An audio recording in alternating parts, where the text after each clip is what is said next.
Hey everyone, and welcome back to another video. So today I'm finally going to be showing you all my collaboration build from this year's Brick World Chicago.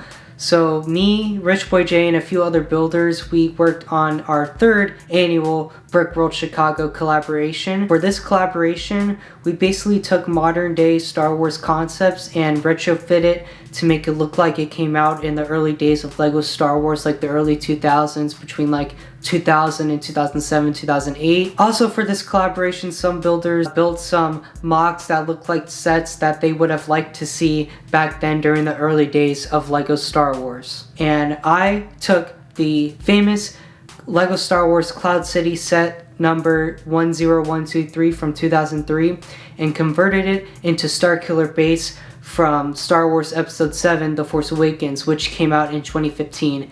I decided to make a retro Starkiller Base because The Force Awakens was the first Star Wars movie that I saw in theaters, so it does have a special place in my heart, and I very much love that movie. And so making a retro style Star Wars MOC was kind of challenging, but it was a very fun challenge to pursue, and I think I knocked it out of the park, all things considered. So without any further delay, let's jump right into it.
So this is the first section I ever designed and built for this MOC. This is the Oscillator Catwalk Room, which is a converted I'm Your Father section from the Cloud City set.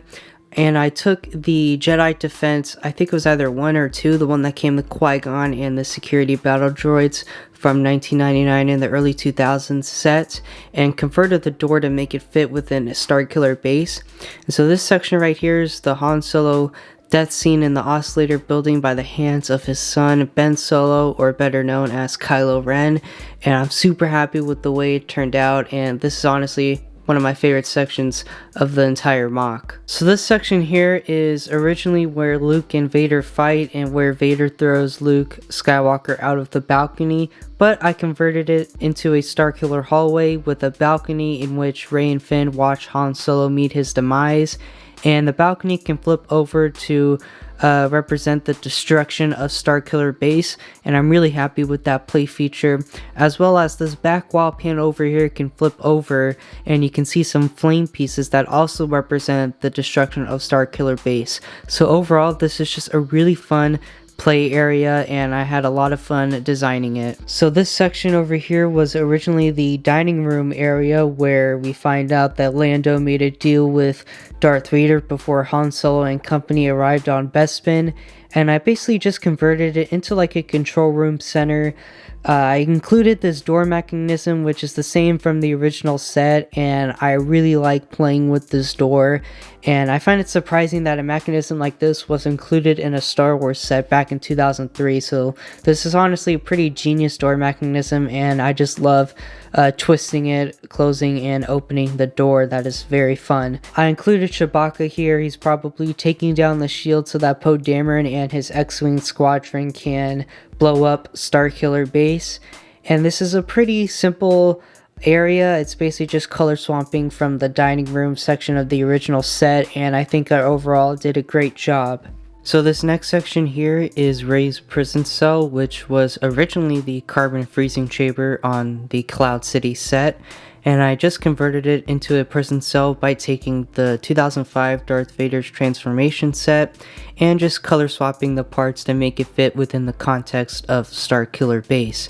And as a fun little Easter egg, I decided to put George Lucas in the prison chair, which got quite a few laughs at the convention. And as you can see, the chair can rotate. You can actually probably place another figure on the other side, but for the context of Starkiller Base, it wouldn't really make sense to do that. But I'm overall really happy with this section, and having George Lucas there definitely brings a smile to my face. So right above the prison cell, I included a Starkiller Base cannon, which is pretty much just an edited version of the cannon featured on the 2008 Death Star playset, and I just added a third turret to make it accurate to the cannons on Starkiller Base. So this next section is Snoke's throne room. This section I designed completely on my own because this part was not included in the set. I basically just added what was on the other side to this side and edited it to make it look like Snoke's throne room. And I included this door right in between the prison cell and the throne room because I thought it would just make sense to have some sort of door that blocks either side of the rooms. And as you can see, the doors do slide open and close on either side of those black panels inside the little door frame.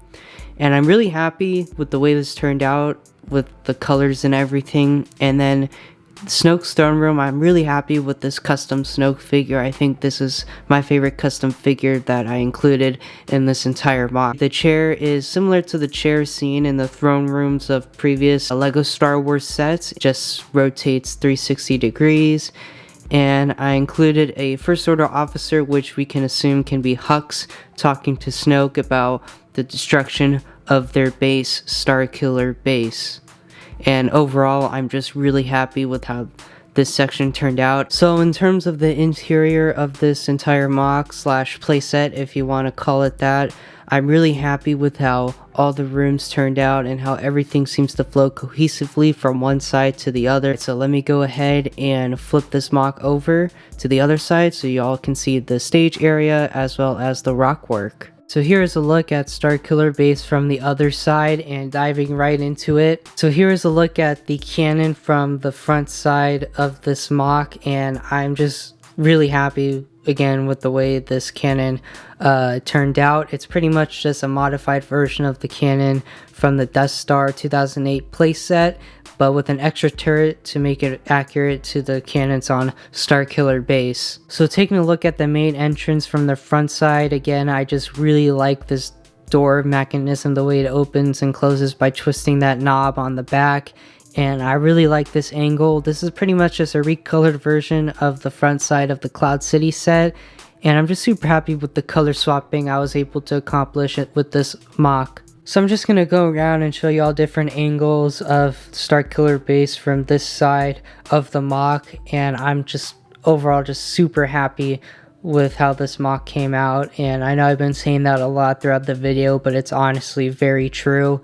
I'm super happy that I was also able to incorporate the giant ice wall bricks that are on either side of the MOC to represent the snowy rock work of Starkiller Base.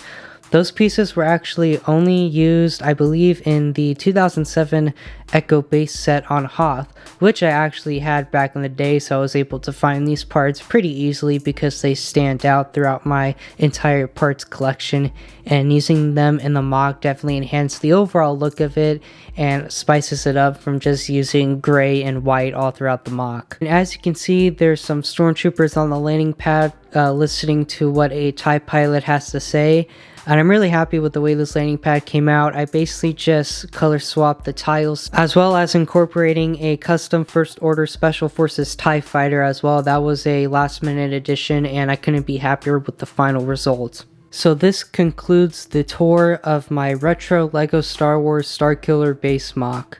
So this is going to wrap up this video. Let me know down in the comments below what you think of my retro Starkiller Base MOC. I'm super happy with the way everything turned out. I love the figure placements and the custom / purist custom figures I was able to create for this MOC, as well as incorporating the classic TIE Fighter, because that was a last minute addition to the MOC, and I wasn't sure I would have all the parts ready in time for the convention, but luckily I did, so I was super happy about that. But this is going to conclude this video, so thank you all so much for watching, and if you like what I do, go ahead and subscribe and click the bell icon so you won't miss out on any future videos, and I'll see y'all in the next video.